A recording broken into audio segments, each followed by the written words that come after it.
Student, today we shall learn the lesson first of science of class 8। आज हम लोग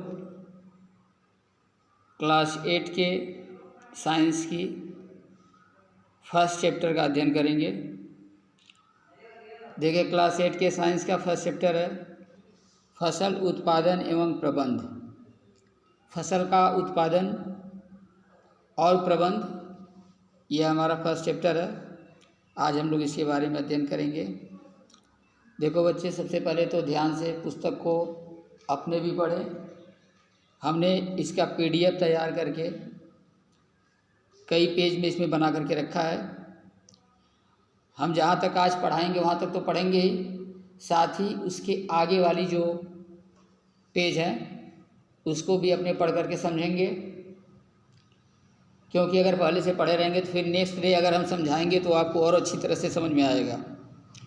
और अगर पहले से पढ़े रहेंगे तो फिर अगर उस पर कुछ कमेंट भी करना होगा तो आप आसानी से अपना कमेंट भी भेज सकते हैं, वीडियो या ऑडियो के माध्यम से या व्हाट्सएप के माध्यम से। दूसरी चीज़,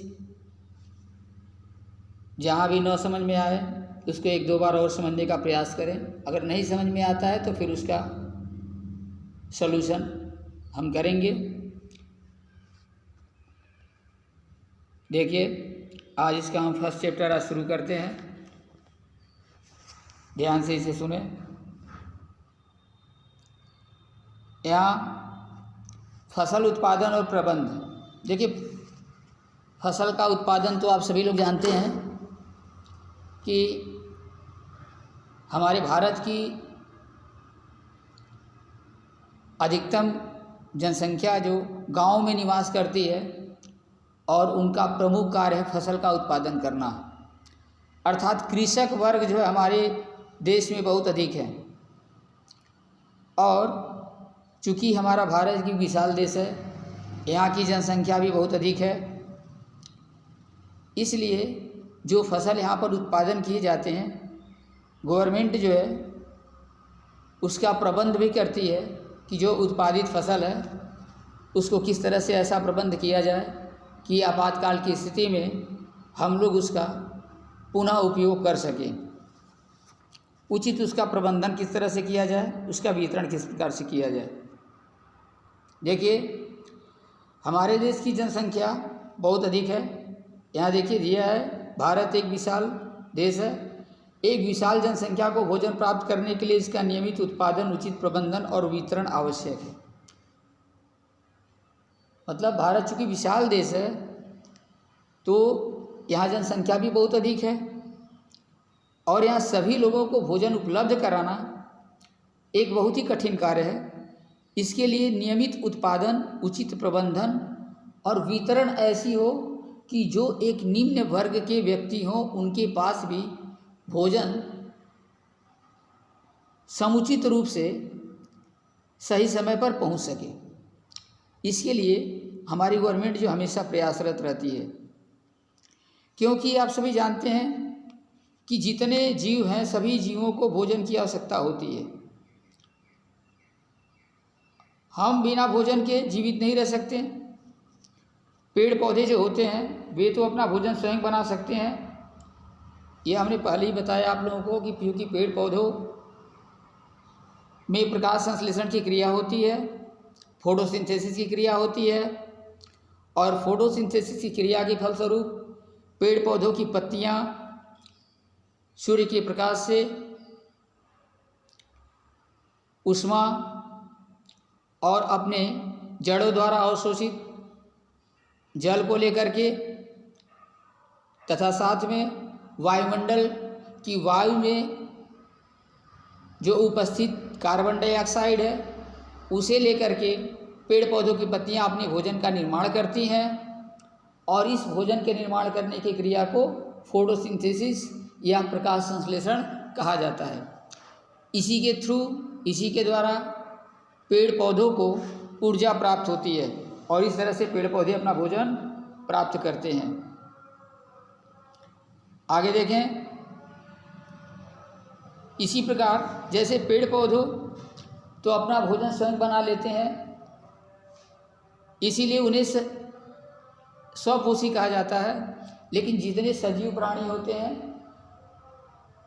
जितने जंतु होते हैं, वे लोग क्या करते हैं, अपने भोजन के लिए पेड़ पौधों या कुछ अन्य जंतुओं पर निर्भर रहते हैं, इसीलिए उन्हें परपोषी कहा जाता है। भोजन से जो ऊर्जा हमें प्राप्त होती है, उन्हें हम विभिन्न प्रकार के जैविक प्रक्रम जैसे कि पाचन, श्वसन और उत्सर्जन के संपादन में उपयोग करते हैं। भोजन के फलस्वरूप हमें जो भी ऊर्जा प्राप्त होती है, उस ऊर्जा का उपयोग हम लोग पाचन में, श्वसन में और उत्सर्जन के संपादन में करते हैं।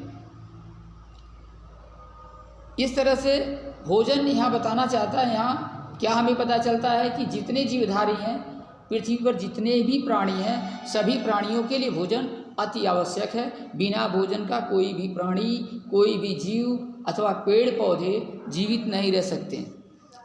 अब अपने पॉइंट्स पे चलते हैं। फसल क्या है, देखें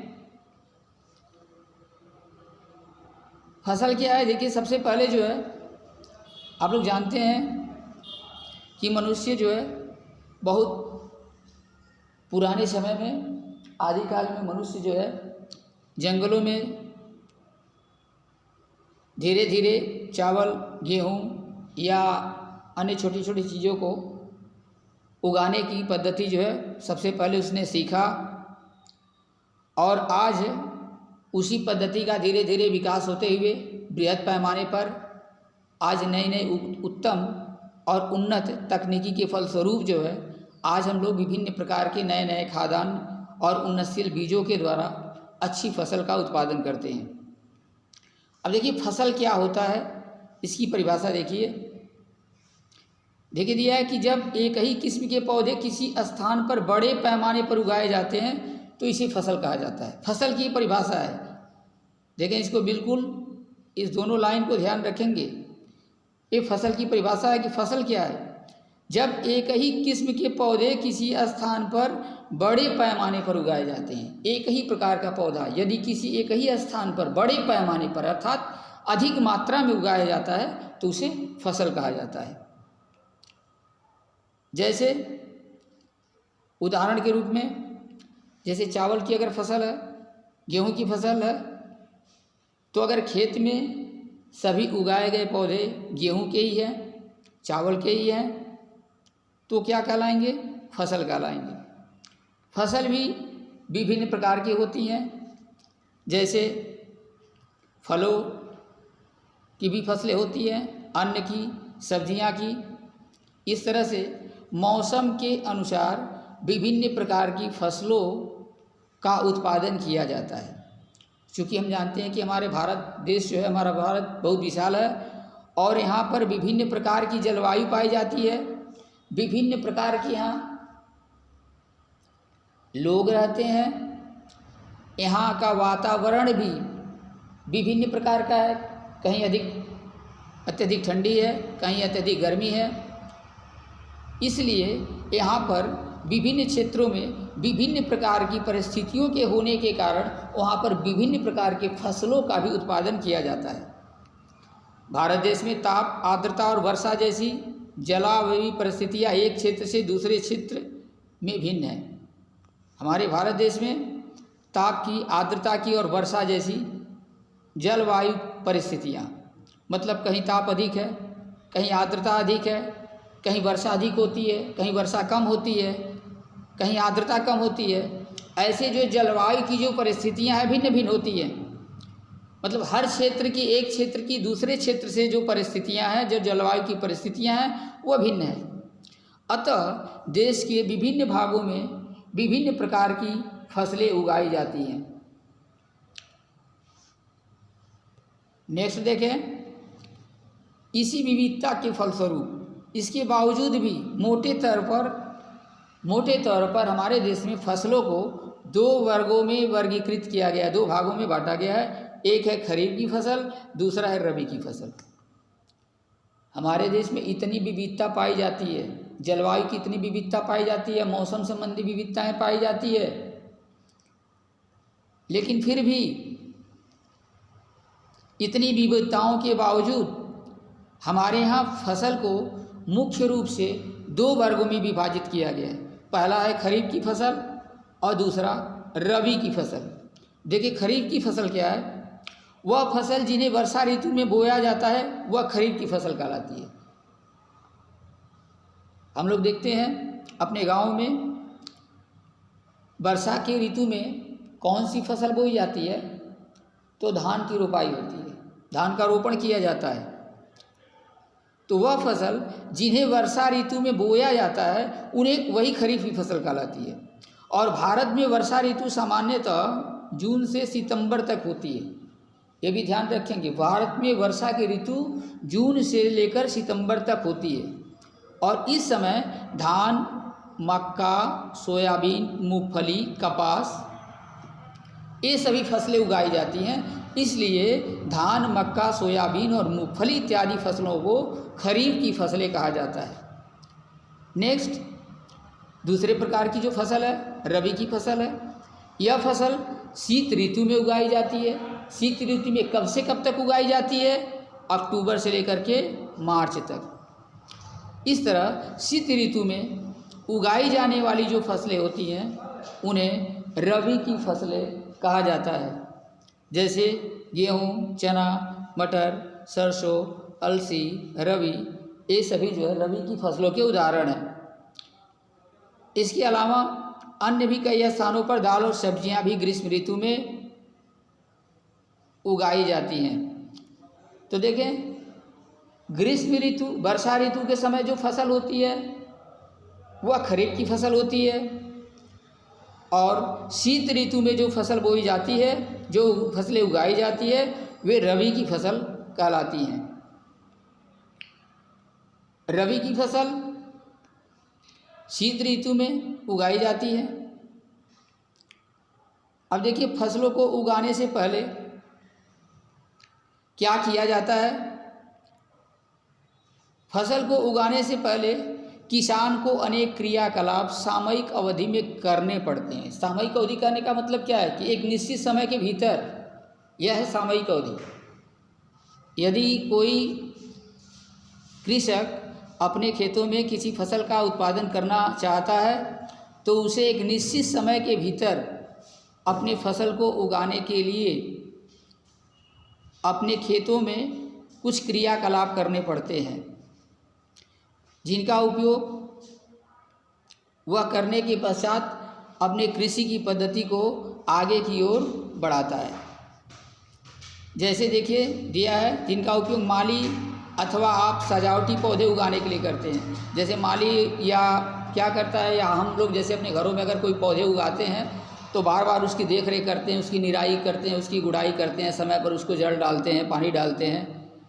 तो कृषि की पद्धतियों के इसी तरह से फसल को उगाने के लिए पहले खेत की अच्छी तरह से जो जुताई, निराई या उसमें जो भी कुछ अवशिष्ट पदार्थ होते हैं उसकी पहले साफ़ सफाई की जाती है, तब फसल का उत्पादन सुनिश्चित किया जाता है। तो पहले किसान जो है इन बातों पर विशेष ध्यान देते हैं। अब हम चलिए देखते हैं आगे क्या क्या किसान जो है कौन कौन सी पद्धतियाँ अपनाते हैं। सबसे पहले फसल का उत्पादन करने के लिए किसान जो है अपने खेतों में मिट्टी को तैयार करता है। सबसे पहले कि अगर कोई कृषक जो है अपनी फसलों में अपनी खेतों में फसलों को अगर उगाना चाहता है तो सबसे पहले अपनी मिट्टी को तैयार करता है कि उस फसल के अनुकूल मिट्टी तैयार हो जाए। तत्पश्चात क्या करता है, उसके बीजों की बुआई करता है, समय समय पर खेतों में खाद और उर्वरक देता है, आवश्यकता पड़ने पर उसके पश्चात उसकी सिंचाई करता है। और खेतों में इन क्रियाओं के फलस्वरूप अगर विभिन्न प्रकार के खरपतवार अगर उत्पन्न हो जाते हैं तो उन खरपतवार को क्या करता है, नष्ट कर देता है, निकाल देता है, अर्थात खरपतवार से उस फसल की सुरक्षा करता है।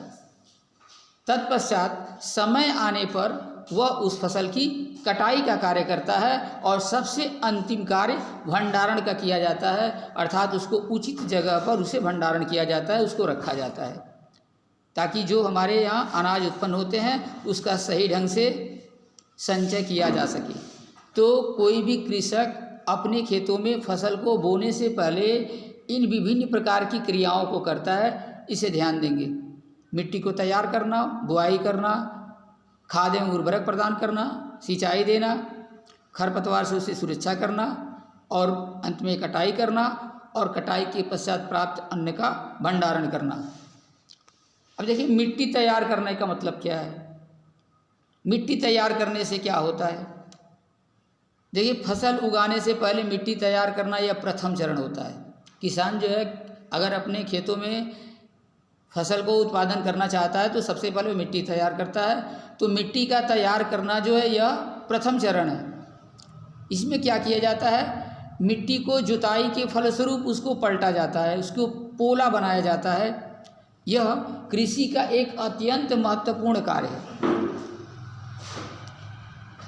इससे जड़ें भूमि में गहराई तक जा सकती हैं।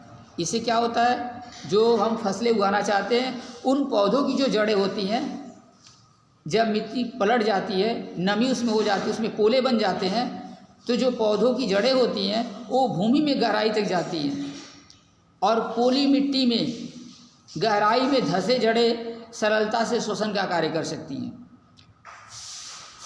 इस तरह से पोली मिट्टी पेड़ पौधों की जड़ों को सरलता से श्वसन करने में सहायक होती है। यह हमें ध्यान देना है। नेक्स्ट देखिए आगे, पोली मिट्टी या मिट्टी में रहने वाले केंचुए और सूक्ष्म जीवों को वृद्धि करने में सहायक होती है। अगर मिट्टी पोली होती है अर्थात भुरभुरी होती है, जब मिट्टी पोली मिट्टी कहने का मतलब क्या है कि भुरभुरी मिट्टी हो, मिट्टी जो है भुरभुरा हो, तो उस मिट्टी में रहने वाले केंचुए और सूक्ष्म जीव अत्यधिक उत्पन्न होते हैं। तो पोली मिट्टी में रहने वाले जो केंचुए हैं और जो सूक्ष्म जीव हैं उनकी वृद्धि होती है और उनकी वृद्धि से हमारे खेतों में फसल की पैदावार अच्छी होती है, अर्थात वे एक उर्वरक का कार्य करते हैं। ये जो जीव होते हैं जैसे केंचुआ हुए और जो सूक्ष्म जीव हुए, ये जीव किसानों के मित्र होते हैं। ये मिट्टी को पलट करके नरम बनाते हैं, भुरभुरा बनाते हैं और उसे ह्यूमस प्रदान करते हैं, ह्यूमस प्रदान करते हैं। इस तरह से हम लोग क्या देखते हैं कि ये जो कुछ विशेष प्रकार के ऐसे भी कीट हैं, कुछ जीव हैं जो हमारी मिट्टी को उपजाऊ बनाने का कार्य करते हैं। नेक्स्ट देखें, मिट्टी में खनिज, जल, वायु तथा कुछ सजीव होते हैं। इसके अतिरिक्त मृत पौधे और जंतु भी मिट्टी में पाए जाने वाले जीवों को द्वारा अपघटित होते हैं। मृत पौधे और जंतु, मरे हुए जो पेड़ पौधे होते हैं, पेड़ पौधों की जो पत्तियां होती हैं या जीव जंतुओं को जो मिट्टी में होते हैं वो मिट्टी में रह करके धीरे धीरे अपघटित हो जाते हैं। उनका शरीर छोटे छोटे अणुओं में अपघटित हो जाता है और ये मृत जो जीव होते हैं ये मिट्टी में घुल करके मिल करके उर्वरक के रूप में रूपांतरित हो जाते हैं और पेड़ पौधों को पोषक प्रदान करते हैं। देखें दिया है कि अब आगे समझें कि जो भी पौधे हम लोग खेतों में रोपाई करते हैं या बुआई करते हैं, उनकी ऊपरी परत के कुछ सेंटीमीटर के मिट्टी ही पौधों को वृद्धि करने में सहायक होती है। ऊपरी परत सबसे अधिक जो है उसकी उपजाऊ होती है। मिट्टी की सबसे ऊपरी जो परत होती है कुछ सेंटीमीटर तक ही सबसे अधिक उपजाऊ होती है और उसी मिट्टी में जो पेड़ पौधे होते हैं उसमें अभी वृद्धि प्राप्त करते हैं, अर्थात वही पेड़ पौधों की वृद्धि में सबसे अधिक उपजाऊ होते हैं।